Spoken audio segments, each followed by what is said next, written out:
আজকে রাজবাড়ী গোয়ালন্দ এবং রাজশাহীতে দুইটা মাজার মুসলিম জনতারা ভেঙে দিয়েছে শুধু শিরিক হওয়ার কারণে। রাজবাড়িতে যে মাজারটা বানিয়েছে, আরে ভাই আপনি মাজার বানাবেন, মানুষ মারা গেছে, মাটি দিয়ে দেন, দোয়া করেন তার জন্যে। কাবা শরীফের আদলে তার কবরটা উঁচু করে বানিয়েছে। যত রকমের শিরিকি কাজ কারবার সেখানে চলছে। এলাকার মুসলমানেরা সহ্য করতে না পেরে প্রশাসনকে জানিয়েছিল, তারা কান মুখ নাড়ে নাই। ইমানের তাকিদে শেষ পর্যন্ত আজকে সেটা ভেঙে দিয়েছে। যদিও তার লাশটা পড়িয়েছে, এটা আমরা এর পক্ষে না, কিন্তু যেখানে শিরিক হবে ওই জায়গাটার আস্তানা ধ্বংস করে দেওয়া এটা ইমানদারের কাজ। আজ যে বহু বানানো মাজার ভেঙে ফেলা হচ্ছে, যদিও আমি এর পক্ষে না, আল্লাহর ওলিদের মাজার থাকবে সংরক্ষিত, আপনি সেখানে যেয়ে দোয়া করবেন শুধু, কিন্তু তার কাছে কিছু চাইবেন না।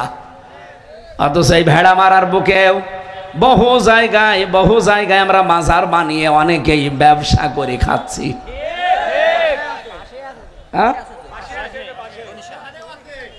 যেখানেই থাকুক না কেন এগুলো আল্লাহর ওলিদের মাজার থাকবে, সম্মানের জায়গা। আপনি সেখানে যাবেন, সূরা ইখলাস পড়ে, সূরা ফাতিহা পড়ে একটু দোয়া করে আমার আল্লাহর কাছে তাদের মর্যাদা আরো বৃদ্ধি করবেন। কিন্তু আপনি যে যদি তাদের কাছে চান, এটা যে প্রকাশ্য শিরিক। আল্লামা সাইদি সহ বহু আলেমরা এই দেশে আজ 50, 60, 100 বছর ধরে বলে, অথচ আমাদের হুঁশ ফেরে না। কুষ্টিয়াবাসী কবে হুঁশ ফিরবে আপনাদের? বাংলাদেশের অন্য জেলায় গিয়ে কথা বলতে মাঝে মাঝে আমার লজ্জা হয়, কারণ এই জেলাতে দুই জায়গায় বড় বড় শিরিক প্রকাশ্যে চলছে। একটা আমাদের কুমারখালী থানায়, আর একটা এই থানায়। এই জন্য যেখানে যেটা আছে আমরা চাই তারা যদি আল্লাহর ওলি হয়ে থাকে তারা সম্মানের জায়গায় থাক। কি কথা বলেন না কেন? তাদের নিয়ে আপনি ব্যবসা করে খাবেন, তার মানে কি? এই পৃথিবীতে সবচাইতে বেশি আল্লাহ পাক ঘৃণা করেন তাদেরকে যেই মানুষগুলো যৌতুকের টাকা নেয়, গীবত করে, তহমতের দোষ লাগিয়ে দেয়, আর যারা মাজারের খাদেম হয়ে ব্যবসা করে খায়। একটু বেশি হয়ে গেল নাকি? না না, কেবল শুরু হচ্ছে। বেশি হয়েছে মানে কিয়ামতে যাদের উপরে আল্লাহ নিপতিত করবেন তাদের ভেতরে 1 নম্বরে যাদের নাম আমি পেয়েছি, তারা এই মাজার ব্যবসায়ী। এই শক্ত কথাগুলো কোরআন হাদিস থেকে শক্তভাবে বলা হয়। এজন্য অনেকের ব্যবসায় ভাটা পড়ে, তখন তারা বলে হামসাকে ভোটই দেব না। কোন জায়গার ফতোয়া কোন জায়গায় দিচ্ছে? ওরে আমি বাঁচাতে চাই, মাজারে সেজদা করা, মাজারে মানত করা, আগরবাতি দেওয়া, কিছু চাওয়া, এটা প্রকাশ্য শিরিক। বলেন বলেন। শিরিক হলে ওই জায়গায় আল্লাহর রহমত থাকে না। যারা একে অন্যের দোষ চাপিয়ে নিজেকে সাধু সাজান, নিজেকে ভালো মনে করেন, আপনি কি হচ্ছে জানেন? মুসা নবী বললেন, আল্লাহ আমি তো জানি না যে লোকটাকে, তুমি একটু বলো, ইঙ্গিত দাও। আল্লাহ পাক বলেন, না, নাম বলা যাবে না, তবে একটা সিস্টেম বলি, ওখানে যে সবাইকে নিয়ে তওবা করবা, ওই লোকটাও তোমার সাথে তওবা করবে, আর তওবা যদি কবুল হয়ে যায় সঙ্গে সঙ্গে বৃষ্টি নাজিল হবে। মুসা নবী বললেন, এখানে এরকম একজন লোক আছে যে নিচে দোষ করে অন্যের উপরে চাপিয়ে দেয়, অথবা এর কথা ওর কাছে লাগায়। আজ বাংলাদেশের বিভিন্ন পরিবারে, বিশেষ করে সমাজে, পাড়ায় পাড়ায় মানুষের ভেতরে মিল নেই শুধু এই গুনাহ থাকার কারণে। আর মেয়েদের অভ্যাস এটা আরো বেশি, এরা এক জায়গায় হলেই শুধু গীবত। এই কথা বলেন না কেন? কার কার বউ গীবত করে হাত তোলেন তো। ও একজন সম্মানিত মা বোনেরা, এরা যদিও ভয় পাচ্ছে যে রাতে আবার বিছানায় থাকতে দেন কিনা, এই জন্য হাত তুলছে না, কিন্তু আমি জানি মেয়েদের ভেতরে এই কবিরা গোনাটা বেশি।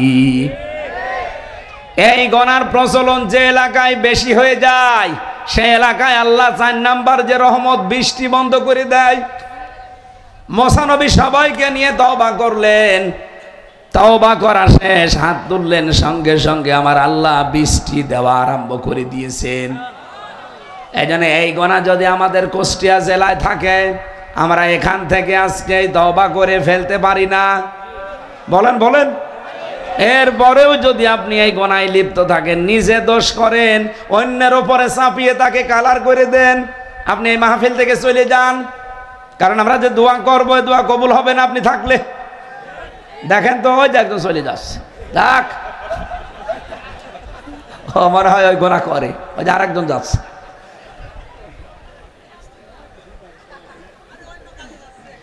ইমাম মালিক রহমতুল্লাহ আলাইহি তার জীবনীতে পড়ছিলাম, এদিকে তাকান, তার জামানায় তিনি দেশের মদিনার প্রধান বিচারপতির দায়িত্বে আছেন।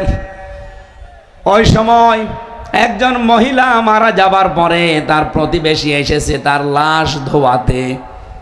লাশ যখন ধোয়াচ্ছিল, মহিলা এগুলো সব সাফ করার পর এই রানের উপরে হাত লাগিয়েছে, সঙ্গে সঙ্গে হাত গেছে আটকিয়ে। মহিলা হাত আর ছড়াতে পারে না, হাত ছড়াতে গেলে লাশও উঠে পড়ে। কি গো, কি করা যায়? এ তো মহামুসিবত, এলাকার ইমাম সাহেবকে ডাক দেন। এলাকার ইমাম সাহেব এসে ফতোয়া দিয়েছে, এক কাজ করেন, এ মহিলা তো মরেই গেছে, ওর ওই জায়গা থেকে চামড়া কেটে হাত ছোড়ান। কিন্তু ওই মহিলা যার স্বামী যারা আছে, সন্তান যারা আছে, তারা বলে না, আমার বউ আমার মা মারাই গেছে, তার উপর এখন আবার চামড়া কাটবেন, হবে না, দরকার ওই জীবিত মহিলার হাত কেটে ফেলেন। ওর স্বামী আর সন্তান এসে বলে, কি বলেন আপনারা? আমরা এসেছি প্রতিবেশী হিসাবে উপকার করতে, আর আপনারা এখন আমাদের জীবিত মায়ের জীবিত স্ত্রীর হাত কেটে ফেলবেন? না, এটা আমরা মানি না। তাহলে এতটুকু ইমাম সাহেব দিয়ে হবে না, আর একটু বড় জায়গায় যান। জেলা শহরের যিনি সর্বোচ্চ ইমাম তারে ডাক দিয়েছে। উনি বলছে, এক কাজ করেন, মহিলা তো মরে গেছে, কাটতে দেয় না, এ জীবিত যারা তারাও কাটতে দেয় না, আমাদের দ্বারা আর হবে না। এই দেশের প্রধান বিচারপতি যিনি হজরতে ইমাম মালিক, তারে ডাক দেন। ঘোড়ায় চড়ে গেলেন সেই মদিনায়, প্রায় 250 কিলোমিটার দূর। ওখান থেকে নিয়ে আসলেন এই এলাকাতে। অনেক ডাক দিলেন, পর্দা দিয়ে ঘিরে দাও, আমি মেয়েকে কয়েকটা প্রশ্ন করতে চাই। ইমাম মালিক রহমতুল্লাহ আলাইহি পর্দার আড়াল থেকে মেয়েটাকে জিজ্ঞাসা করছে, এই মেয়ে সত্যি করে বলো, লাশ ধোয়াতে গিয়ে কি কি হয়েছে? মেয়েটা বলে, ইমাম সাহেব আপনি আমারে বাঁচান, আমি কিচ্ছু করি নাই। না, যা হয়েছে সব বলা লাগবে, আমার কাছে কিন্তু কোরআন আর হাদিসের রাডার আছে, আমি ধরে ফেলবো।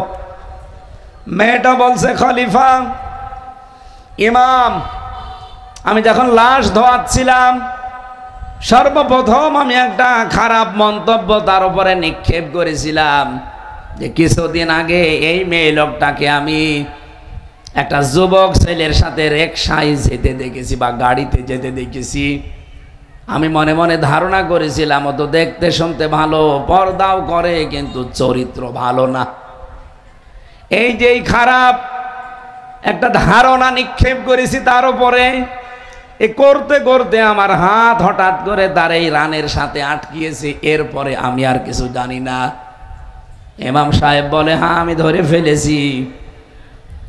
কোরআনে কারীম আল্লাহ রাব্বুল আলামিন জানিয়েছেন, ওয়াল্লাযীনা ইয়ারমুনাল মুহসানাতি সুম্মা লাম ইয়াতু বিআরবা'তি শুহাদা ফাজলিদুহুম 80 জালদা ওয়ালা তাকবালু লাহুম শাহাদাতান আবাদা ওয়াউলাইকা হুমুল ফাসিকুন। বলেন আল্লাহু আকবার। সূরা নূরের ভেতরে এসেছে, ইমাম মালিক বলে, আমি আল্লাহর এই ঘোষণা জানি। 1500 বছর আগে কোরআনে কারিমে আয়াতটা আল্লাহ নাযিল করেছেন। আল্লাহ পাক বলেন, কোন নির্দোষ নিরপরাধ কিচ্ছু জানে না ওই সম্পর্কে এমন একটা সতী সাধবী মেয়ে লোকের উপরে যদি কেউ ব্যভিচারের জেনার তহমত লাগিয়ে দেয়, তার চরিত্রের উপরে কিছু নিক্ষেপ করে, যারা প্রমাণ করতে পারে তাদের অসুবিধা নেই, কিন্তু 4 জন সাক্ষী নিয়ে আসা লাগবে। যদি 4 জন সাক্ষী জেনাকার অবস্থায় দেখে তার সাক্ষী নেওয়া হবে, যদি আন্দাজে বলে না তার সাক্ষী নেওয়া যাবে না। 4 জন সাক্ষী যদিও জোগাড় করতে না পারে তাহলে তার 2টা শাস্তি হবে। 1 নম্বরে তাকে 80টা বেত মারা হবে, 2 নম্বরে তার জীবনেও কোনোদিন সাক্ষী গ্রহণ করা হবে না। তোমার সাক্ষী কোথায়? 4 জন বলে না, 1 জনও নেই। 1 জনও নেই যখন, তখন তোমার প্রথম শাস্তি সামানিনা জালদা। আমি তোমাকে 80টা বেতাঘাত করা হবে এই মুহূর্তে। রাষ্ট্রের জল্লাদকে ডাক দিয়ে বলে আরম্ভ করো। আর দ্বিতীয় শাস্তি যদি এটা হয়ে যায়, যদি বেঁচে থাকে, কোনোদিন তার সাক্ষী এই পৃথিবীতে জীবিত অবস্থায় আর নেওয়া হবে না। আমি ওনার জীবনী পড়তে গিয়ে পেলাম, আমার মাঝে মাঝে ওই সময় মনে হচ্ছিল বাংলাদেশে যদি এই আইনটা, বিশেষ করে সূরা নূরের আইনটা সংসদে আমরা চালু করে দিতে পারতাম, এই দেশে মিথ্যা সাক্ষীর জন্য যত মানুষ জেলখানায় আছে একজনেও জেল খাটা লাগতো না। মামলার আয়ুদেরকে ধরে আগে জেলে নেওয়া লাগতো, কারণ ওরা এই মিথ্যা সাক্ষীগুলো লেখে। আমার মামলার আয়ু যেটা, ওইটা কুষ্টিয়ার চোরহাসের 4 জনকে টাকা পয়সা দিয়ে ম্যানেজ করেছে, তাও নিজের টাকা না, আমারই। পরে আমার বাবারে বলেছে টাকা দেন 10 লাখ, নাইতে আমরা রিমান্ডে কিন্তু দেব। সর্বশেষ আমার বাবা তাড়াতাড়ি করে 8 লাখ টাকা দিয়েছে। মামলার ওই আয়ু এখনো জীবিত আছে, বাড়ি ব্রাহ্মণ কি মাদারীপুরে। এই লোকটা ওখানে 4 জন, 2 জন হিন্দু, 2 জন নামে মুসলমান। আপনি এখনো চোরহাসে যে মিষ্টির দোকানে জিজ্ঞাসা করবেন। আমার তো যখন সাক্ষী দিতে আমি দেখতাম ওদেরকে, আমার বাবার কাছ থেকে এই টাকা নিয়ে সাক্ষীদেরকে টাকা দিয়েছে 1,25,000 করে। ওদেরকে বলেছে তুমি বলবো যে হামজা এই, বাকি আমি সব লিখে নেব।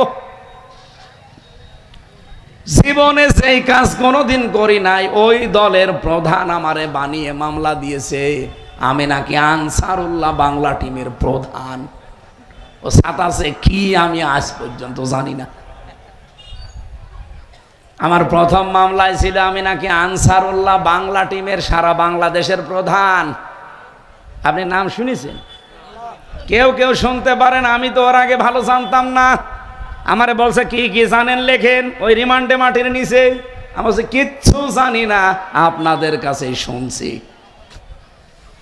জানি না তখন লিখব কি? ওনারা নিজেরাই বানিয়ে বানিয়ে লিখে ওই সাক্ষীদের কাছ থেকে সই নিয়ে ওইটাই চালিয়ে দিয়েছে।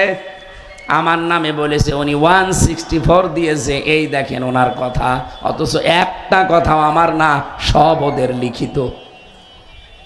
এই কারণে 3 বছর আমার আটক করে রেখেছিল, ছাড় দেয়নি। আমার মতো বহু মানুষ আমি দেখেছি ভেতরে বিনা কারণে, এই মিথ্যা সাক্ষীর কারণে তারা জেল খাটতেছে। ওই বিষয়ে তারা কিচ্ছু জানে না। আমার তো মনে হয় আগামীতে বাংলাদেশে আইন পাশ করা দরকার। কেউ কারো বিরুদ্ধে যদি মামলা দেয়, আর মামলা যদি প্রমাণ করতে না পারে যে দেবে, তারেও জেলে দেওয়া লাগবে। বলেন আপনার কারণে, কোন কারণে আমি 3টা বছর জেল খাটলাম? বলেন। প্রমাণ হয়ে গেছে যে আগস্টের 5 তারিখের পরে মামলা আমার শুধু জামিন না, খারিজ হয়ে গেছে। আদালত কর্তৃক আমি নির্দোষ, আমার কোনো দোষ তারা পায়নি, সম্পৃক্ততা পায়নি। তাহলে 3 বছর আমি জেলে রাখলেন কেন? এই জন্য মামলার আয়ু থেকে একেবারে হাসিনা পর্যন্ত সবাই দায়ী। আর কথা বলেন না কেন? এই দেশে আগামী থেকে এরকম মিথ্যা সাক্ষী, এটা সংস্কার করা দরকার না? আমরা এই সংস্কার চাই। এইটা চাইতে গেলেই তখন মানুষের মন পাওয়া যায় না। অত দরকারকে আগে নির্বাচন দেন, আমরা করে নেব। তোমরা করবা, তোমরা যত মিথ্যা মামলা এখনই 1 বছর 1 মাসের ভেতরে বানিয়ে ফেলেছো। বাংলাদেশ জামাত ইসলামের শ্রদ্ধাভাজন আমির, উনি আগস্টের 5 তারিখের পরেই বলেছিলেন, না আমরা কারো বিরুদ্ধে মিথ্যা মামলা দিতে চাই না, সত্য যারা তাদের ওপরে আপনি অ্যাকশন নেন, কিন্তু মিথ্যা কারো ওপরে দোষারোপ আমরা চাপাতে চাই না।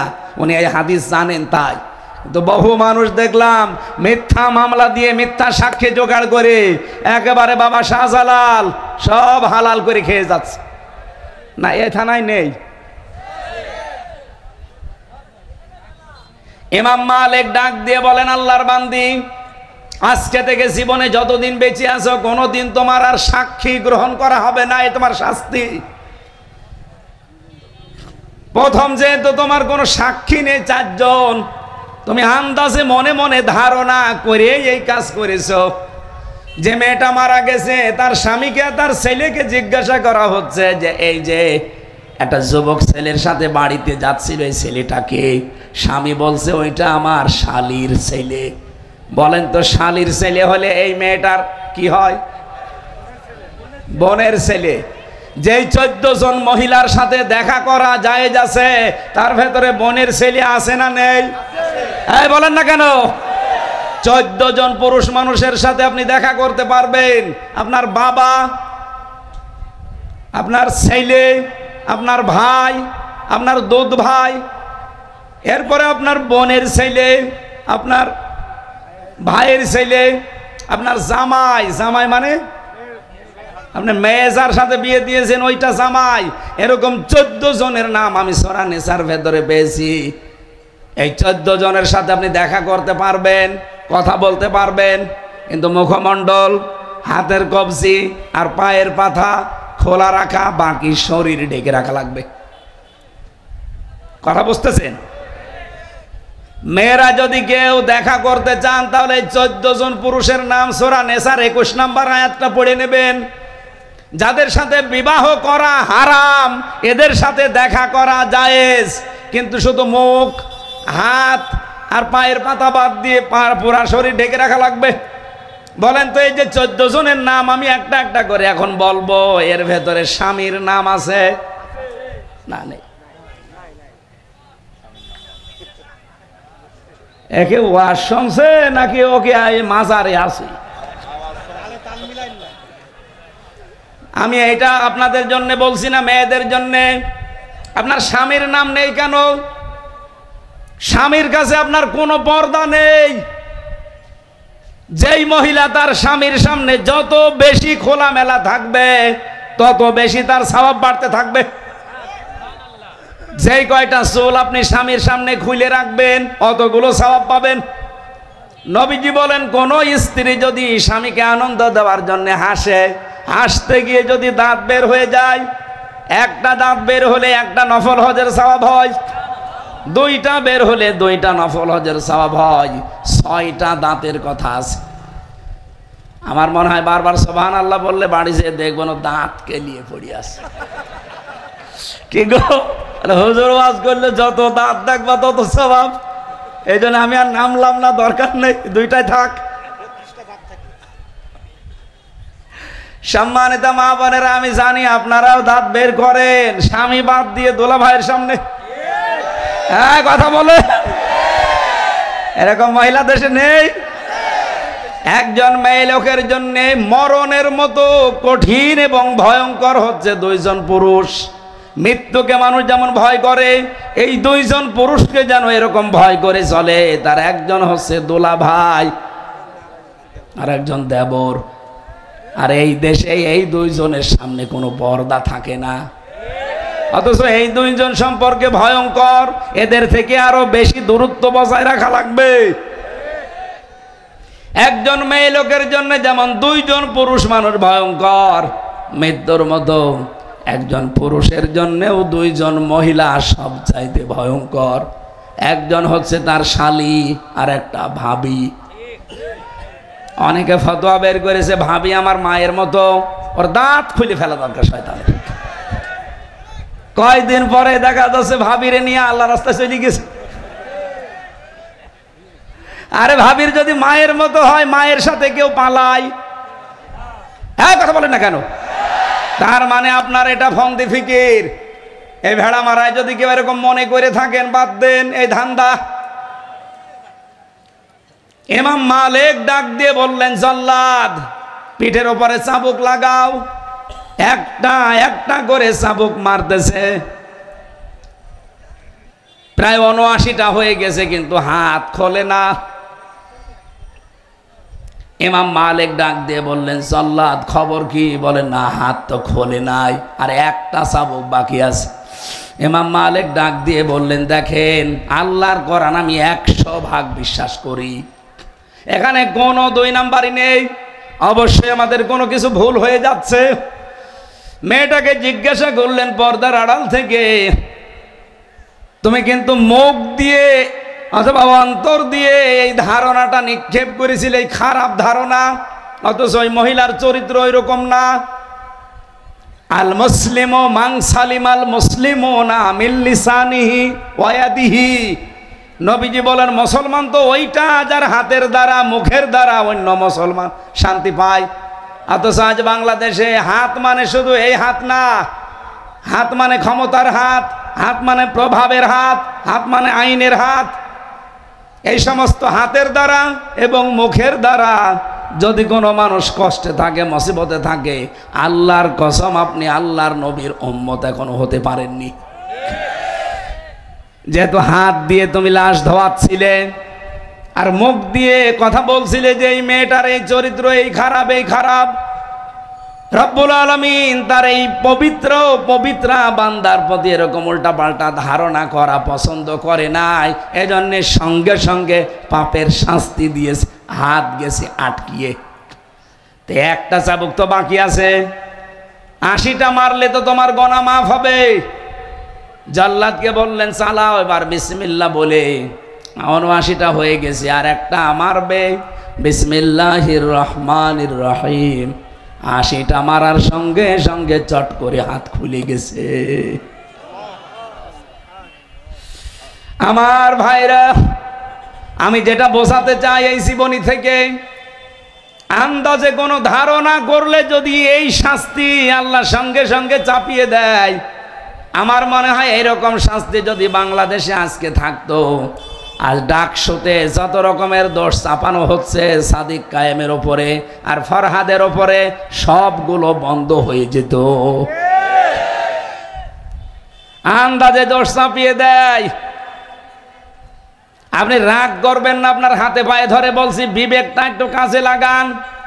সাদিক কায়েম গোপনে, ফরহাদ গোপনে পেছনে থেকে যে কাজটা করে দিয়েছে, তাদের মাথায় তুলে রাখার কথা এ জাতির, অথচ কত শোতানাতা দোষ তাদের ওপরে গোপনে চাপিয়ে দেওয়া হচ্ছে। এখন এই জাতির মতো নিকৃষ্ট এবং নেমো খারাপ মানুষ আমি আর পৃথিবীতে পাই না। জাতির সূর্য সন্তান যারা, পৃথিবীর প্রত্যেকটা দেশের দিকে তাকান, তারা জাতির সূর্য সন্তানদেরকে মাথায় তুলে রাখে।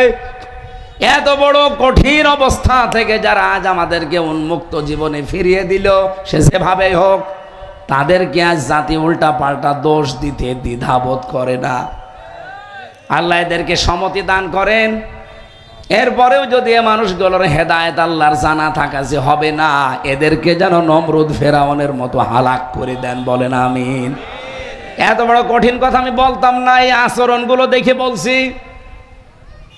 সুতরাং আল্লাহ সবচাইতে নারাজ এবং মন খারাপ হয়, আল্লাহ রাগান্বিত হয়ে যায় যখন মানুষ গীবত করে আর এর কথা ওর কাছে চাপিয়ে দেয় মিথ্যা তহমত দিয়ে।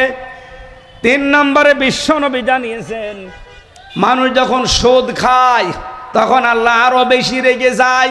অথচ বাংলাদেশে এখন ঘরে ঘরে সুদ। এই কথা বলেন, এলাকায় এখানে এটা আছে কিনা আমি জানি না, যে টাকা ছেড়ে রাখে, টাকা আসে, 1000 টাকা দিয়ে রাখে, মাসে মাসে 100 টাকা করে বেশি পায়।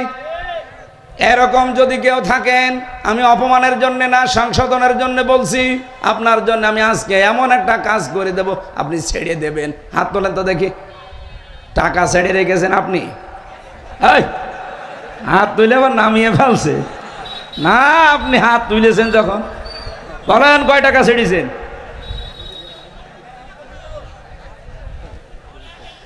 এই 10-20 হাজার মানুষের সামনে আপনার লজ্জা হয়? কিয়ামতের দিন এই লোকটা যদি সত্যি টাকা ছেড়ে রাখে, যতই দাড়ি থাক, এই কপালে লেখা থাকবে সুদখোর, আরে মুখের ওপরে লেখা থাকবে মায়ের সাথে জেনাকারী। অথচ এখন আমরা এই অপরাধটা দেখতে পাচ্ছি না। আল্লাহ সাত্তার নামের কারণে এগুলো গোপন আছে। কিয়ামতের দিন আল্লাহ এটা ওপেন করে দেবে। যে যে অপরাধ করছেন ওইটা কিন্তু তার এই শরীরের ভেতরে ফুটে উঠবে। আপনি কার জন্য করছেন এই সুদের টাকা ইনকাম? আপনি বলেন তো আপনার বউকে যে সুদ খেয়ে এত বড় বড় লোক আমি, এত কিছু উপায় করি, তোমাদের শান্তির জন্য গোনা যদি একটু হয় তোমরা নিবা। আমার মনে হয় কোনো বউ রাজি হবে। আজকে এই বাড়ি যে পরীক্ষা করি তো যে আমার চলতে কয় টাকা লাগে, আমি আমার নিজের জন্য না, তোমাদের শান্তি সুখের জন্য কিন্তু একটু উল্টাপাল্টা করি, গোনা একটু হয় আমিও জানি। এখন বলো তো আমার এই অপরাধটা তোমরা একটু ভাগ নেবে? একটা বউ একটা ছেলে মেয়ে কেউ রাজি হবে না। কার জন্য চুরি করছেন? যার জন্য চুরি করি সেই যদি কিয়ামতে বলে চোর, এরকম পাগল চোর দেশে আছে। আমরা এরকম পাগল হতে চাই? আল্লাহ আমাদের হেফাজত করুন। 4 নম্বরে সবচাইতে বেশি আমার আল্লাহ একেবারে যখন সর্বশেষ রেগে যায়, যখন আল্লাহ দেখে লোকটা মিথ্যা কথা বলছে। আর এইটাই বাংলাদেশে বেশি। বলেন, বিশ্বে আমি যতগুলো দেশে এই ছোট বয়সে ঘুরেছি সবচাইতে বেশি মিথ্যা পেয়েছি বাংলাদেশ আর ভারতে। বিশ্বের কোন দেশে আমি এত মিথ্যা কথা পাইনি। এমনকি চরিত্র পর্যন্ত, এই যে চুরি করার স্বভাব, অন্যের জিনিস নিজের মনে করে নিয়ে যায়। মালয়েশিয়া বিশ্ববিদ্যালয়ে ঘুরছিলাম, হঠাৎ করে দেখে একটা মোবাইল পড়ে আছে। আমার সাথে যে ছেলেরা ছিল তারা এই দেশের না, অন্য দেশের। 120টা দেশের ছেলে মেয়ে সেখানে পড়াশোনা করছে। আমারে বলছে, মাওলানা এই যে মোবাইলটা পড়ে আছে, বিশাল ক্যাম্পাস, আমাদের কুষ্টিয়া বিশ্ববিদ্যালয়ের প্রায় 20 ডবল বড় হবে, এত বড় বিশাল এরিয়া। এই এলাকা থেকে ওই এলাকা যেতে মানুষ গাড়ি নিয়ে যায়। আমারে বলছে যে মোবাইলটা পড়ে আছে, এর পাশ দিয়ে যদি শুধু বাংলাদেশ আর ভারতের ছেলে মেয়েরা না যায়, কিয়ামত পর্যন্ত মোবাইল পড়ে থাকবে, কেউ নেবে না। আমার কি নাম করলো না বাঁশ দিল? আমারে বলছে শুধু বাংলাদেশের আর ভারতের ছেলে মেয়েরা যদি যায় এ গায়েব করে ফেলবে। কিন্তু অন্য কোন দেশের ছেলে মেয়েরা এর পাশ দিয়ে গেলে শুধু দেখবে, তাকাবে না।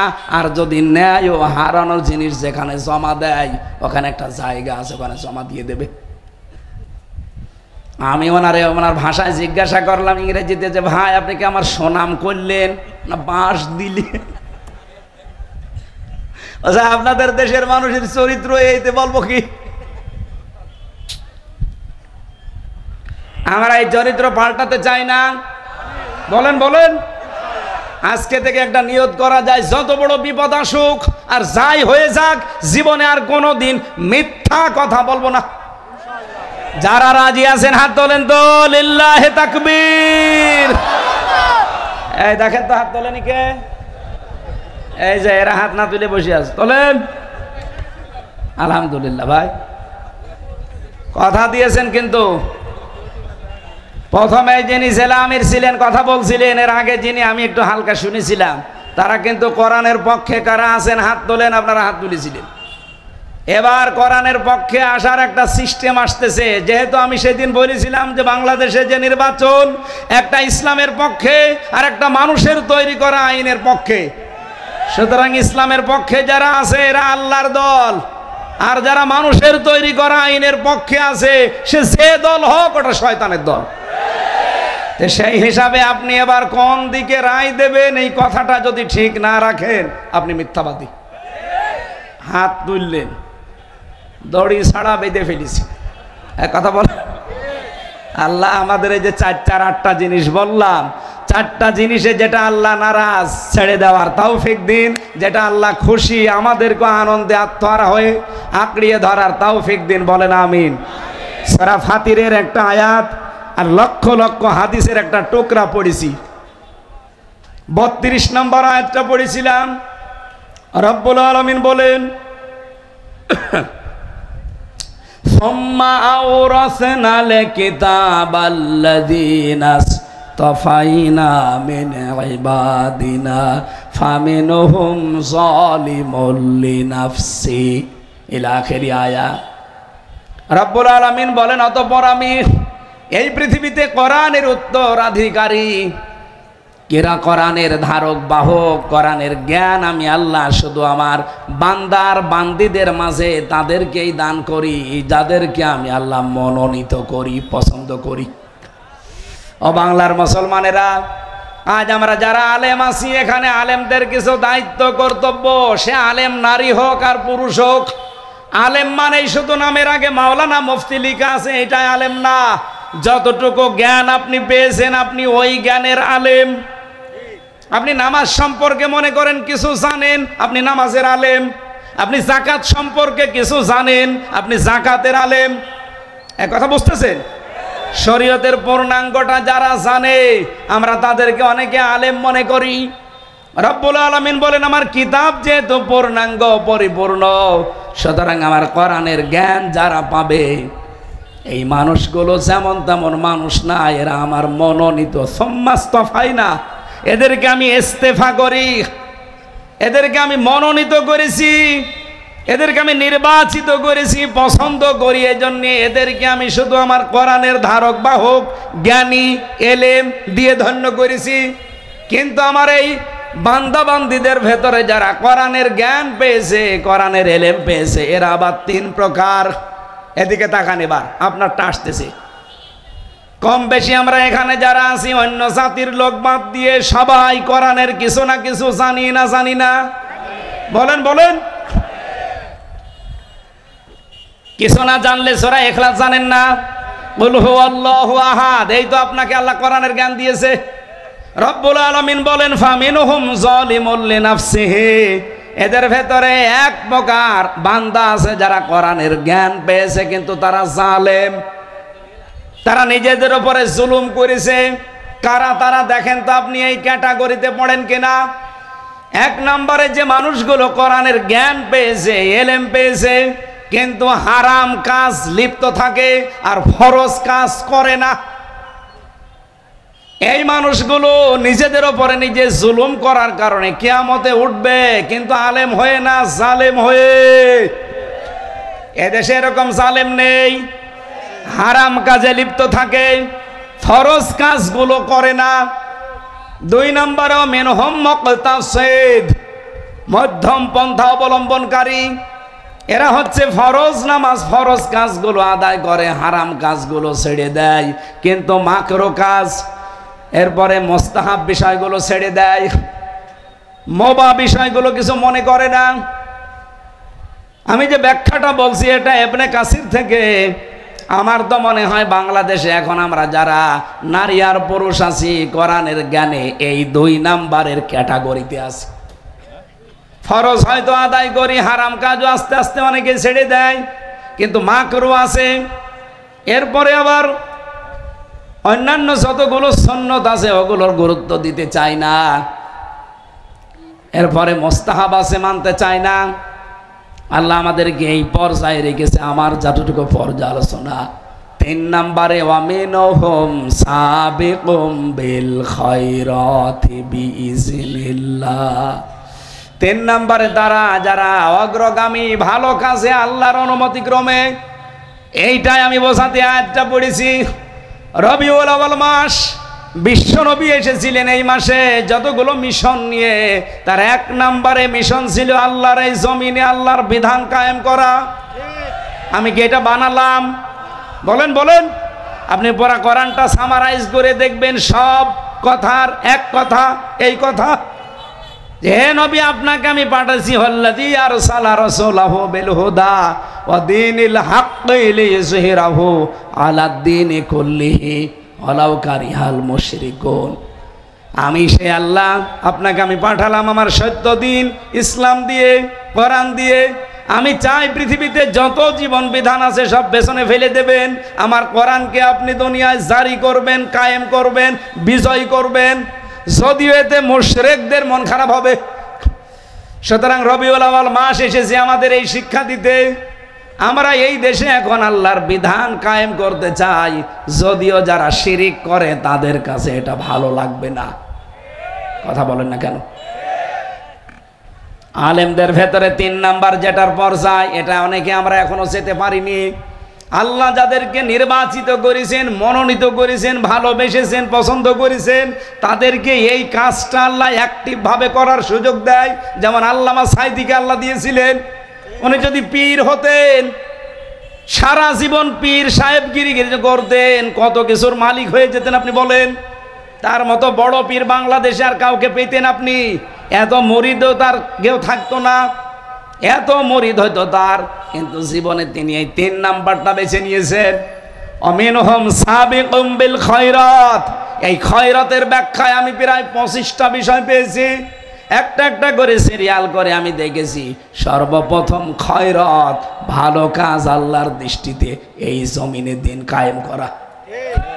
কুষ্টিয়াবাসী বড় ভালোবাসি আপনাদের। আমি চাই নারী পুরুষ যারা এসেছেন এটা একবারে বুঝে ফেলেন। আপনি যত তাড়াতাড়ি বুঝবেন তত তাড়াতাড়ি আপনি কল্যাণ পাবেন। যত অগ্রগামী হবেন দেখবেন তত তাড়াতাড়ি কল্যাণ আসতেছে। যালিকা হুয়াল ফাদলুল কাবীর। এটা যেমন তেমন দয়া না, আল্লাহ বলেন এটা বহু বড় দয়া, ফাদলুল কাবীর, সবচাইতে বড় অনুগ্রহ আপনার প্রতি। বাংলাদেশে আজ মাত্র 18 কোটি মানুষের 7 কোটি 20 লাখ মানুষ, এরা চাচ্ছে যে এই দেশে দিন কায়েম হোক। এই আয়াত অনুযায়ী এরাই অমিনহুম সাবিকুম বিল খায়রাত, এরা ভালো কাজে অগ্রগামী, এই মাত্র 7 কোটি 20 লাখ। বাকি যারা বাইরে আছেন আহ্বান জানাবো, ফিরে আসেন। আল্লাহর দিন কায়েমের জন্য পতাকা তলে যারা শামিল করতে চায় শামিল হয়ে যান। ইবনে মাসউদের হাদিস পড়েছিলাম না, ফাত্তাবিউস সিওয়াদাল আযম। তোমাদের জীবিত অবস্থায় যখন তোমরা দেখবে সেই দলের দ্বারা ইসলাম কায়েম করা অতি তাড়াতাড়ি সম্ভব, তোমরা ওই দলকে সাপোর্ট করবা, অনুসরণ করবা, পেছনে থাকবা। আর আমি যেটা জানি এখন বাংলাদেশে দিন কায়েম করার জন্য সবচাইতে বেশি অগ্রণী ভূমিকায় আছে বাংলাদেশ জামাত ইসলামী। আপনার মন খারাপ হলে আপনি লেখাপড়া করে বুঝে নেন, যান সূরা ফাতির 32 নম্বর আয়াত। এটা যদি করতে পারেন, এর পরবর্তীতে আল্লাহ সুসংবাদ দিয়েছেন জান্নাত। জান্নাতুন না, জান্নাত বহুবচন দিয়েছেন। এরপরের শব্দটা আদন, স্থায়ী। আমরা এখানে যারা আরবি গ্রামার বুঝি জিজ্ঞাসা করে দেখেন তো, আরবিতে এক বচন আছে, দ্বিবচন আছে, বহুবচন আছে, কিন্তু অন্যান্য ভাষায় আপনি এটা পাবেন না, এক বচন বহু বচন। তার মানে 2 হলেও কিন্তু বহু বচন হয় না, কমপক্ষে 3 হওয়া লাগে।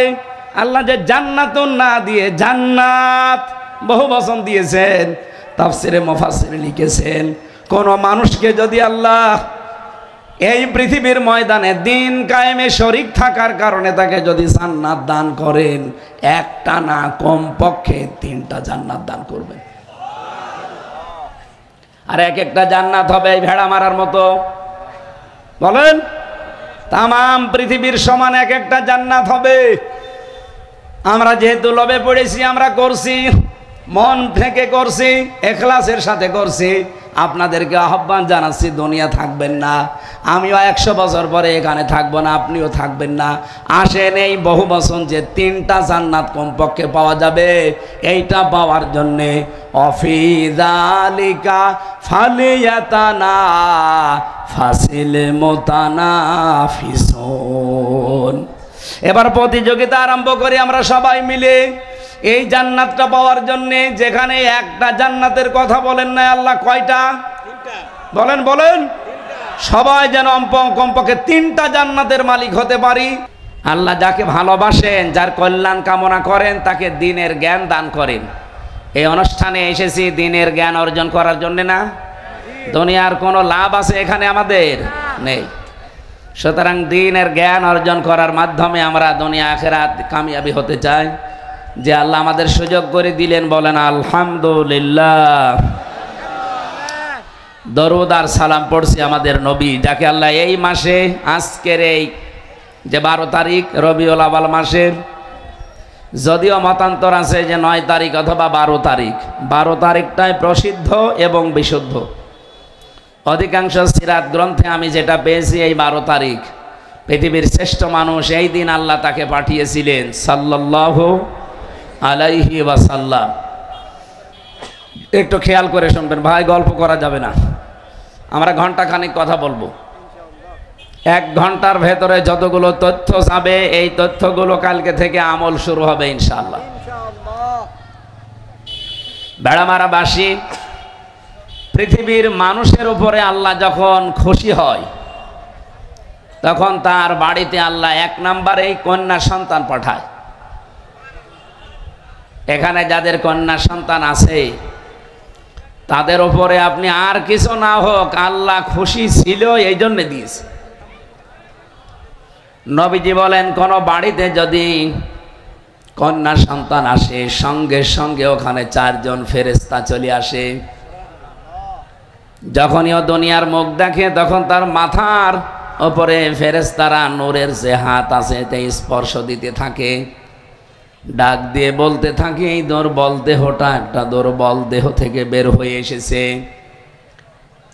এই মেয়েটাকে যে লালন পালন করবে, একে যে দিনের শিক্ষা দেবে এবং সৎ পাত্র দেখে পাত্রস্থ করবে, এই 3টা কাজ যদি কোনো দায়িত্বশীল বাবা, মা, বড় ভাই যারাই দায়িত্বে থাকবে, তাদের কফিল, এরা যদি পালন করতে পারে, কিয়ামতের দিন আমি আল্লাহর নবী আর ওই মেয়েটার লালন পালনকারী পাশাপাশি জান্নাতে থাকবো। সুবহানাল্লাহ বলার আওয়াজ শুনে বোঝা যাচ্ছে যে আমরা নারাজ। মেয়ে যাদের আছে বলেন তো আলহামদুলিল্লাহ। মেয়ে এসেছে, এ কথা শুনলে মন খারাপ হয়ে যেত, মুখ কালো হয়ে যেত কাফেরদের। কাদের বলেন বলেন? রব্বুল আলামিন বলেন, ওয়াইদা বশশিরা আহাদুহুম বিল উনসা যাল্লা ওয়াজহুহু মুসওয়াদ্দা ওয়া হুয়া কাযীম।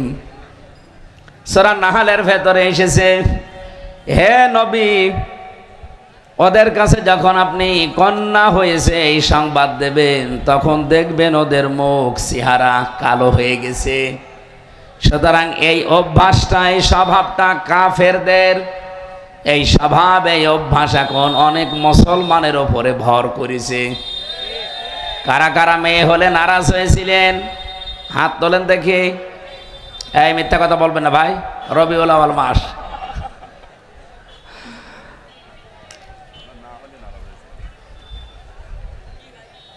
না, এই এলাকা ভালো আলহামদুলিল্লাহ। আমার নিজের জেলা তো এই বদনাম করা যাচ্ছে না, আর এটা রেকর্ড হচ্ছে, সারা দুনিয়া যাচ্ছে।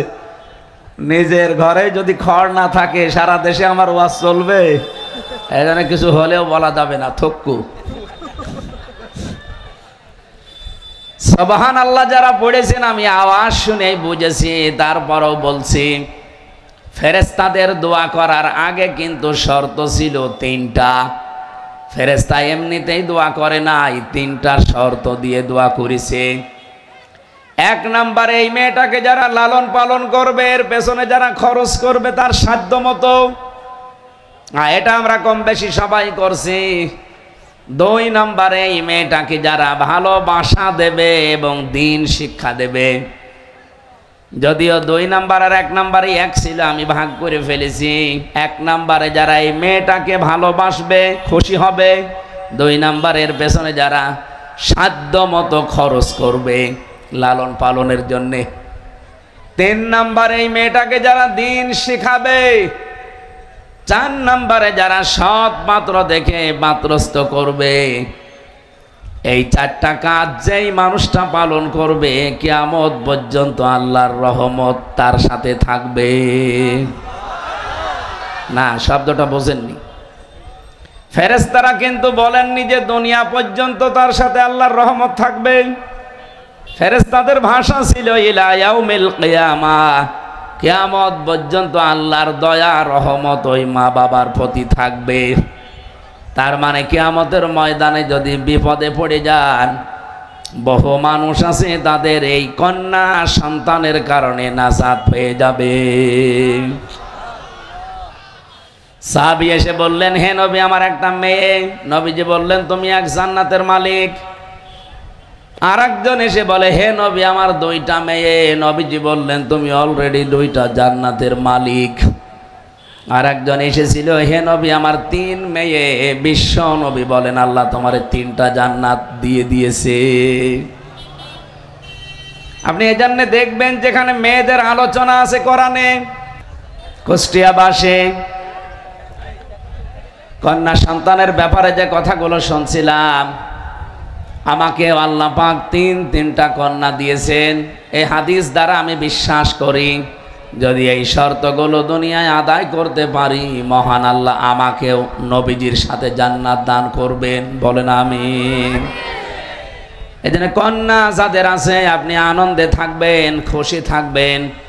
নবীজি জানিয়েছেন, কোন ঘরে যদি একটা কন্যা সন্তান থাকে, ওটা যদি আল্লাহ বলা হয়, ওটা জান্নাতের একটা টুকরা। জোরে বলেন সুবহানাল্লাহ। দ্বিতীয় নম্বরে পেয়েছি, আল্লাহ যদি এই লোকটার উপরে আর একটু বেশি খুশি হয়, তাহলে তার বাড়িতে আল্লাহ মেহমান পাঠায়। কিন্তু আমরা এ বিষয়ে নারাজ। কোন মানুষের উপরে আল্লাহ যদি একটু খুশি হয়, কন্যা দেয়, আর একটু বেশি খুশি হলে তার বাড়িতে মেহমান পাঠায়। তার মানে মেহমান যদি কারো বাড়িতে আসে, আপনি মন খারাপ করবেন না, মনে করবেন তার রিজিক আল্লাহ সাথে করেই পাঠিয়েছেন। মেহমান 3 দিন পর্যন্ত থাকতে পারে, এরপরে থাকলে আবার বাড়িওয়ালার উপরে জুলুম হয়ে যায়। 3 দিনের ভেতরে মেহমান আপনার বাড়িতে যা খাবার দাবার খাবে, যা খরচ হবে, তার পেছনে সব সাদকা। সুবহানাল্লাহ বলতে পারেন নাই? বলেননি কেন জানি, মেহমান আসলে তো আমরা নারাজ হয়ে যায়।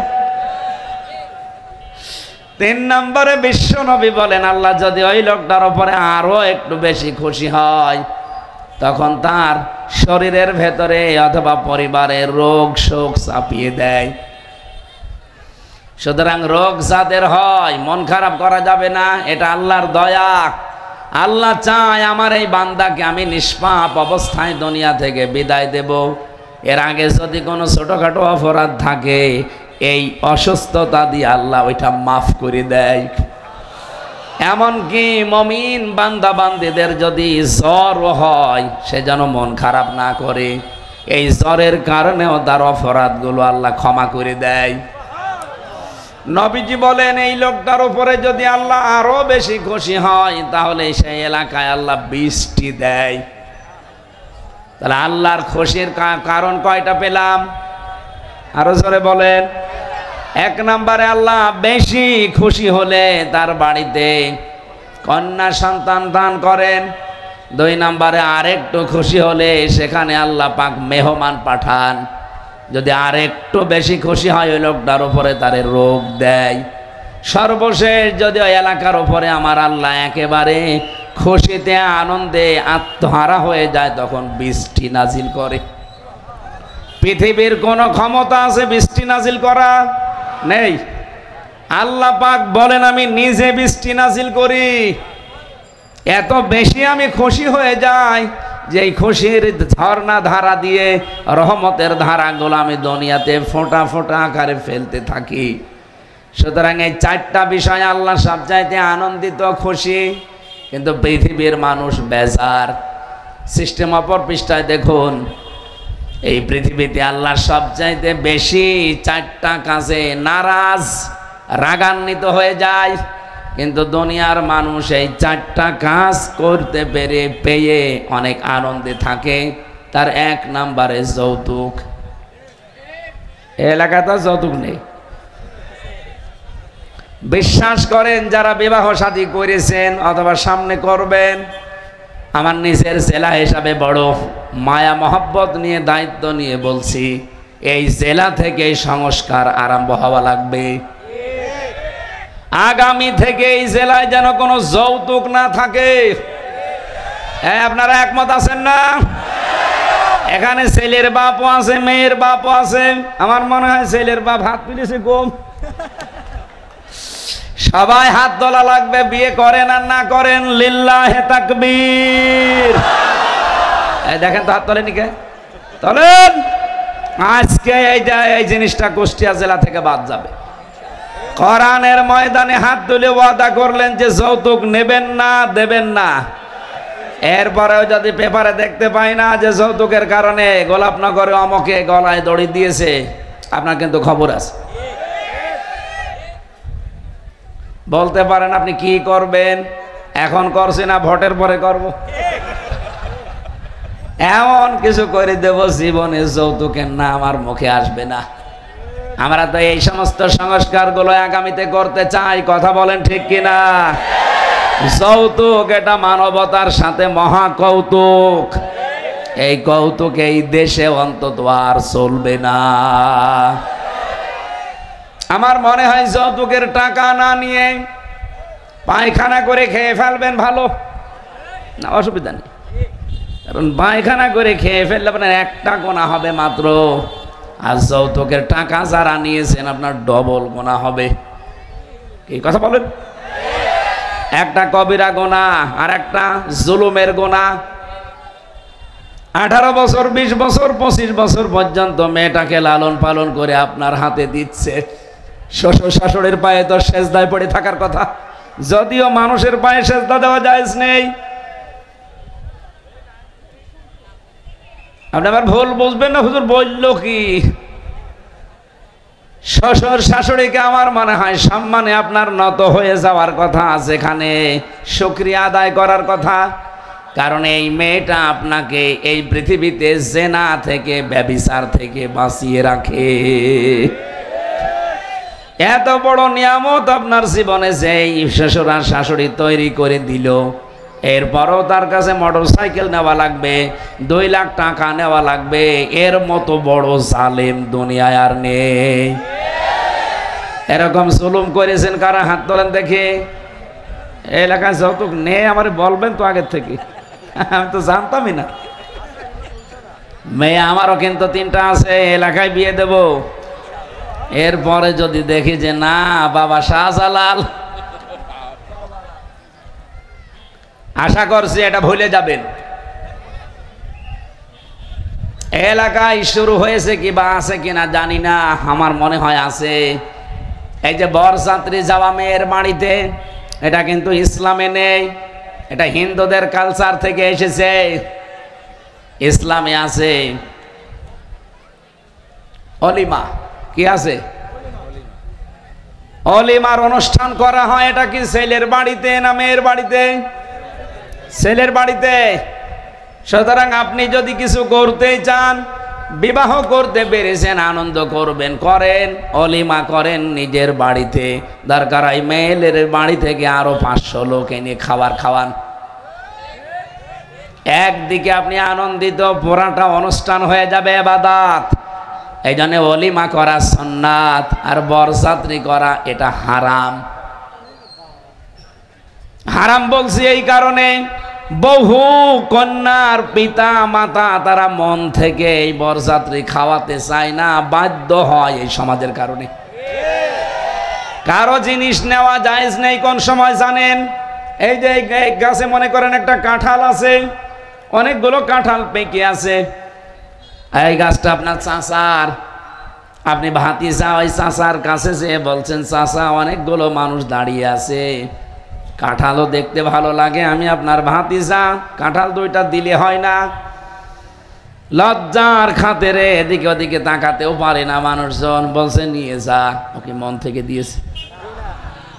ওইটা আপনি নিতে পারবেন না, জায়েজ নেই আপনার জন্যে।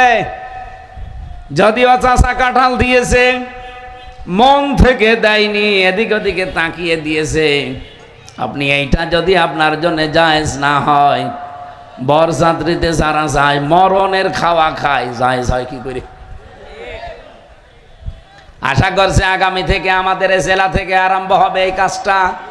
এখন থেকে আর কোনো বাড়িতে বরযাত্রী যাওয়া যাবে। বরযাত্রীর দাওয়াত দিলে বলবেন না আমি ওর ভেতরে নেই, আপনি অলিমা করেন, আমি আরো গোষ্ঠী সৈন্য নিয়ে যাব। এই কথা বলেন না কেন? আরে ভাই আপনি জবাব দেন না, আওয়াজও দেন না। আমি যে বারবার এতক্ষণ পেঁচাচ্ছি কথাগুলো এমনি না, আমার 3টা মেয়ে বিয়ে দেওয়া লাগবে না? যৌতুক নামে মানবতার সাথে এই মহা অভিশাপ, এটা আজ বাংলাদেশ থেকে চিরবিদায় করা লাগবে। দুইজন মহিলা আমাদের মাথার উপরে ছিল এতদিন, এই দুইটা মহিলা কোনো দিন এ বিষয়ে কথা বলে নাই। অন্তত পুরুষ মানুষ যারা আছে তারা তো বোঝার কথা। যিনি এখন আছেন অন্তত তিনি দুইজন নবীর নাম নিয়ে আছেন, ডক্টর মোহাম্মদ ইউনুস। কয় নবীর নাম? মোহাম্মদ একটা, ইউনুস একটা। তো দুই নবীর নাম নিয়ে আপনি আছেন, কি করছেন? 1 বছর পার হয়ে গেল, একটা আইন পাশ করে দিতে পারছেন না এই দেশে যৌতুক নিলে তার ফাঁসি এমনি বন্ধ হয়ে যাবে। আশা করছি এটা ইসলাম যদি আসে এইটাও কায়েম হবে বাংলাদেশে ইনশাআল্লাহ। এই জন্য মেয়েদের বাবা যারা আছেন আনন্দে নিচে গিয়ে ভোট দেবেন, ছেলের বাবারা দিয়েন। আপনাকে তো আমি গোনা থেকে বাঁচিয়ে দিলাম, আপনার গোনা হচ্ছে। আজকে থেকে তওবা করা যায় না যে না আর যৌতুকের টাকা নেব না, এটা পায়খানার চাইতে নিকৃষ্ট। 2 নম্বরে হাদিস পেয়েছি, বিশ্ব নবী বলেন আল্লাহ যদি সব চাইতে বেশি রেগে যায় কোন মানুষের ওপরে, যেই মানুষটা গীবত করে। গীবতটা কি? যেই দোষ কোনো মানুষের ভেতরে আছে ওই লোকটার কথাগুলো যদি আপনি বাইরে প্রচার করেন তাহলে সে মন খারাপ করতে পারে, এইটার নাম গীবত। বাংলাদেশে গীবত যাই হয় হোক না কেন তার চাইতে বেশি হয় এই দেশে তোহমত। এটা মারাত্মক গীবতের চাইতেও। এদিকে তাকান, এই 54 বছরের ভেতরে বাংলাদেশে স্বাধীন হয়ে সবচাইতে বেশি যে গোনাটা হয়েছে সেটা হচ্ছে তোহমত। কি কথা বুঝতেছেন? যে দেশ করে নাই ওই দোষটার উপরে চাপিয়ে তাকে কালার করে দেয়, তার বদনাম বের করে। এটা বাংলাদেশে ছিল না। বলেন বলেন, সবচাইতে বেশি ছিল এই গণাটা বাংলাদেশ জামাত ইসলামী আর ইসলামী ছাত্র শিবিরের বিরুদ্ধে। আপনি মন খারাপ করলে আমি বলবো যেহেতু সত্য কথা, যেই দোষ তাদের ওপরে এতদিন দেওয়া হয়েছে আন্দাজে, এই দোষে বহু দোষী আছে, তাদের কোনো দোষ নেই। রাজাকারের দোষ তাদের দেওয়া হয়, তাদের দলে মাত্র 37 জন, অথচ যারা দেয় তাদের 1040 জন রাজাকার। আমরা যদি হই রাজাকার, আপনি তো রাজাকারের বাপ। বলেন তো, হাজর যদি এসে সইকে বলে তোর পেছনে ফুটো, ওরে মেরে ফেলা দরকার না?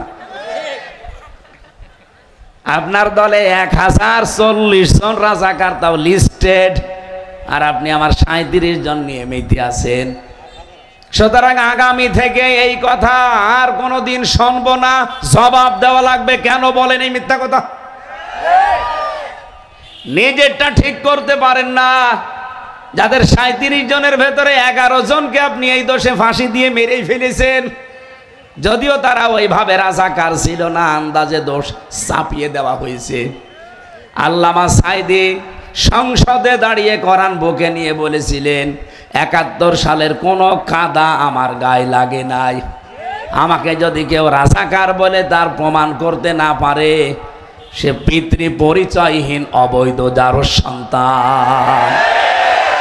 এটা যে কত বড় সত্য কথা প্রমাণিত, তার বাস্তব প্রমাণ, তার 4 জন সাক্ষী এখনো তারা জীবিত আছে।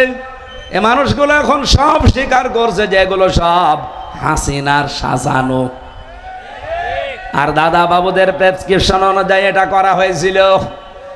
সুতরাং আগামী থেকে দেশে আর আমরা কোনো জবাব দিতে চাই না, আমরা জবাব চাই। এই কথা বলেন না কেন? জবাব আমরা আর দেব না, জবাব এবার নেব। এই মিথ্যা তহমত দেওয়া বন্ধ করা লাগবে। ইসলামী ছাত্র শিবিরের উপরে সবচাইতে বড় অপবাদ যেটা, তহমত যেটা, তারা নাকি রগ কাটে। আরে ভাই, বৈধভাবে যদি কোনো রগ কাটার বিষয় আসে তাহলে রগ না করলেও কাটা যায়, কিন্তু আজ পর্যন্ত 77 সাল থেকে শুরু করে 25 সাল এ পৃথিবীর সবাই জানে ছাত্র শিবিরে কোনো রগ কাটা লোক নেই। কিন্তু যারা বলে দেখেন তাদের অধিকাংশগুলো রগ কাটাকাটি করে এখনো হাসপাতালে। এটা কবে বন্ধ করবেন আপনি? আপনি তো এলাকায় বসবাস হওয়ার অযোগ্য বানিয়ে ফেলছেন। কারণ যারা তহমত দেয় ওই এলাকার মানুষের ওপরে আল্লাহর বড় বড় দয়ার ভেতরে বৃষ্টি একটা, ওইটা আল্লাহ বন্ধ করে দেয়। কথা বুঝতেছেন? এটাকে আমি বানালাম। মুসা নবীর জামানায় একবার বৃষ্টি বন্ধ হয়ে গিয়েছিল। চাটিয়াল ময়দানে উম্মতদেরকে নিয়ে তিনি দোয়া করলেন, রব্বুল আলামিন তুমি বৃষ্টি দাও। একবার, দুইবার, তিনবার দোয়া করার পরে আল্লাহ বলেন বৃষ্টি তো হবে না, হাত নামাও। মুসা নবী রাগী নবী ছিলেন, উনি আল্লাহকে বারবার খালি প্রশ্ন করতেন, রব্বুল আলামিন এগুলো তো আমার উম্মত, আমার নাই মায়া লাগে, কিন্তু তোমার তো বান্দা, তোমার কি মায়া লাগে না? আল্লাহ পাক বলেন মায়া লাগে কিন্তু বৃষ্টি দেব না। মায়া লাগে বৃষ্টি দিবা না মানে দেওয়া লাগবে। আল্লাহ পাক বলেন মুসা আমি বৃষ্টি দিতে পারি এই মুহূর্তে, কিন্তু তুমি যাদের নিয়ে দোয়া করছিলে নামিমা তালাতালি করা, এর কথা ওর কাছে লাগানো, এর দোষ ওর উপরে চাপিয়ে দেওয়া, এইরকম একজন মানুষ এখানে বসে আছে, সেও তোমার সাথে হাত তুলেছিল। সে যতক্ষণ বের হয়ে না যাবে বা পরিবর্তন না হবে, তুমি নবী মুসা হয়ে দোয়া করলেও কবুল হবে না। মুসা নবী রেগে গেছেন, এমন রাগা ওনার চুল টুপি দিয়ে খাড়া হয়ে বের হয়ে যেত। ডাক দিয়ে বলে রব্বুল আলামিন তুমি শুধু ওই লোকটার নাম বলো, দেখো কি করি ওর। আল্লাহ বলেন না, আমি নিজেই নাম ধরে কথা বলতে নিষেধ করি, আর এখন আমি নাম বলে দেবা, সবার সামনে তারে অপমান করবা, হবে না। মুসা নবী বললেন রব্বুল আলামিন তুমি যদি নাম না বলো, আমি তো আর আলিমুম বিদাতিস সুদূর না, যে মনের খবর জানি।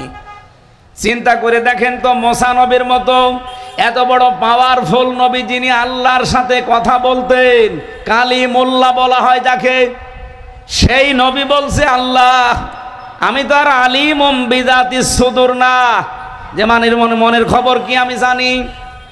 নবী মুসা যদি এটা না জানে, বাংলাদেশে বহু ভণ্ড পীর আছে, তারা মনের খবরও জানে। এগুলো যে ডাহা বাটপারি মিথ্যা প্রতারণা ধোঁকাবাজি ছাড়া আর কিছু বলেন। ونشهد أن محمدا عبده ورسوله المبعوث فينا بالهدى ودين الحق ليظهره على الأديان صلى الله عليه وعلى آله وأصحابه الكرام ما دام الشمس والقمر بجريان والنجم والشجر يسجدان والسماء رفعها ووضع الميزان فقد قال الله تعالى في كلامه المجيد وبرهانه التوحيد। কথা বন্ধ করেন ভাই, এই ভিডিও ম্যান দাঁড়ানো যাবে না, বসেন বসেন বসেন, তাড়াতাড়ি বসেন। জবান খুলে পড়েন আউযু বিল্লাহি মিনাশ শাইতানির রাজিম বিসমিল্লাহির রহমানির রহিম ثم أورثنا الكتاب الذين اصطفينا من عبادنا فمنهم ظالم لنفسه ومنهم مقتصد ومنهم سابق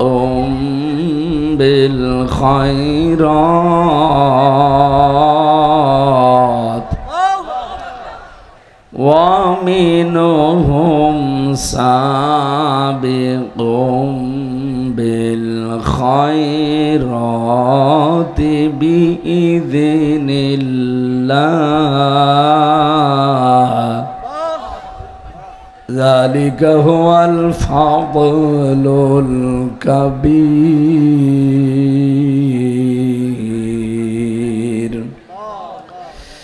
صدقت يا ربنا.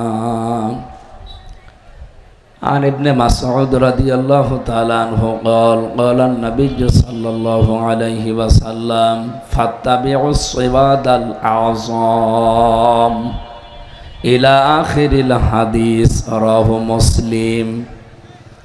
إن الله وملائكته يصلون على النبي يا أيها الذين آمنوا صلوا عليه وسلموا تسليما.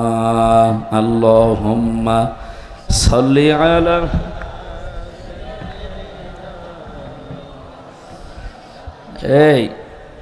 এই হরেটাই দিকে ঘুরিয়ে দেন তো এই মাইকটা।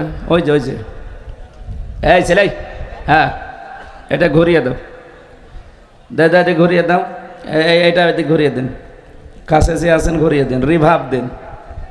যারা দাঁড়িয়ে আছেন ভালো লাগলে দাঁড়িয়ে থাকেন, বসে আছেন যারা যদি ভালো লাগে বসে থাকেন, কিন্তু কথা বলবেন না। দরুদ শরীফ পড়তে বলি নাই, রবিউল আউয়াল মাস বলেন আল্লাহুম্মা সাল্লি আলা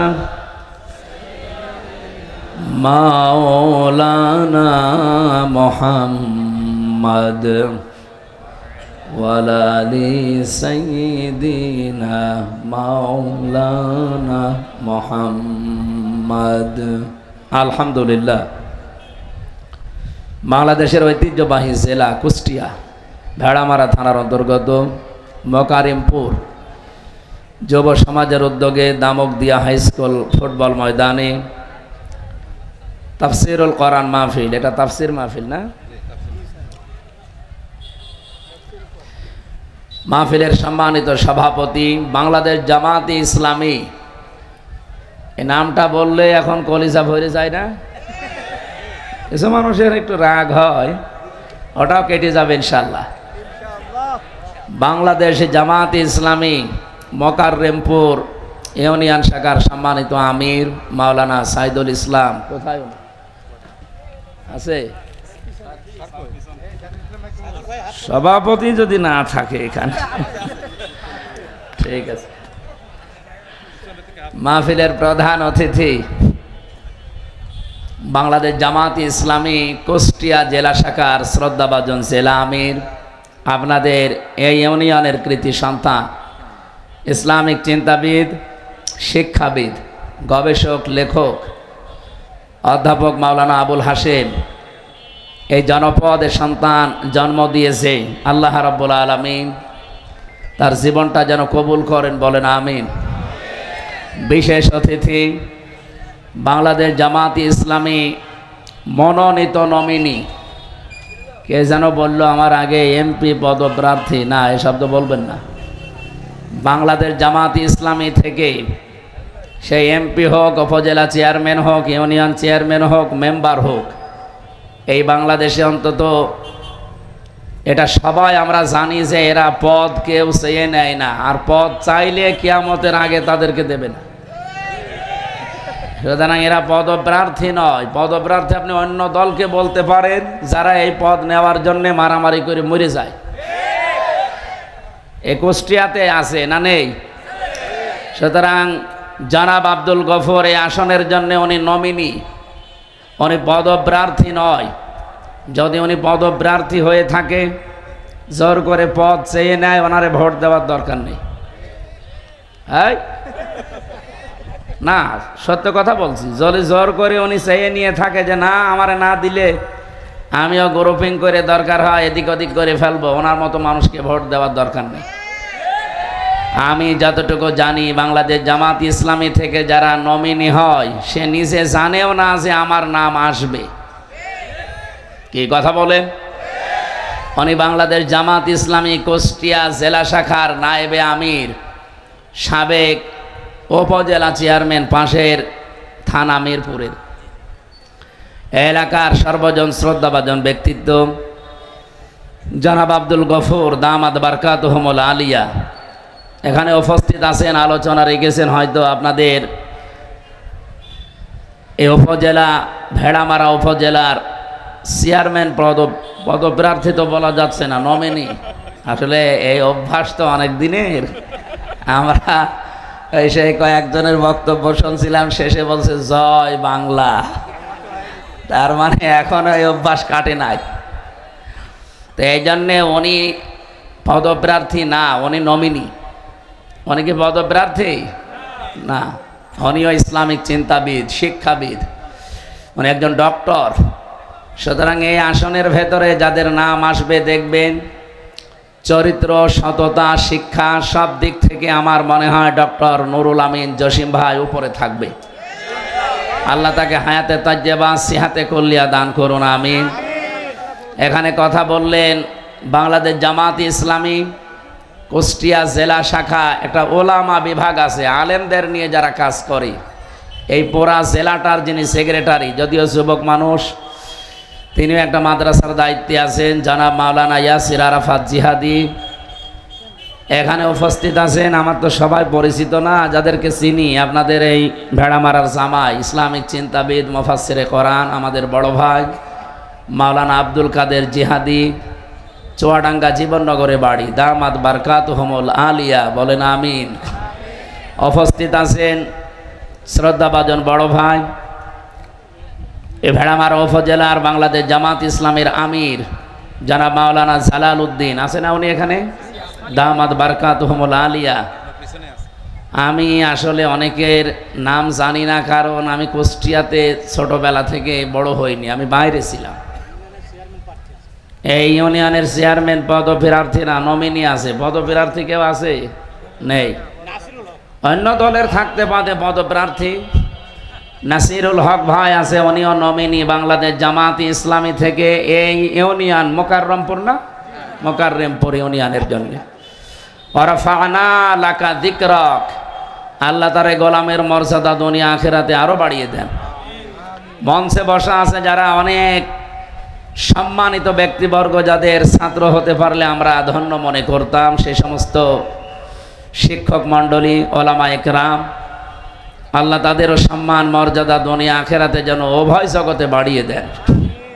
সামনে বসা আমার প্রাণ প্রিয় জেলা কুষ্টিয়ার সন্তানরা, আজকের মাহফিলের প্রধান আকর্ষণই আপনারা।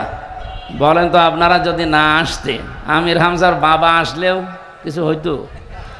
আমার বাবা আজকে আসছিল, অনেক মুরব্বী মানুষ। বললাম আপনি এত রাত জেগে আবার শেষে ফজরের নামাজ ঝামেলা হবে, আপনি দরকার নেই। ওনারা রেখে এসেছি কুষ্টিয়ার বাড়িতে।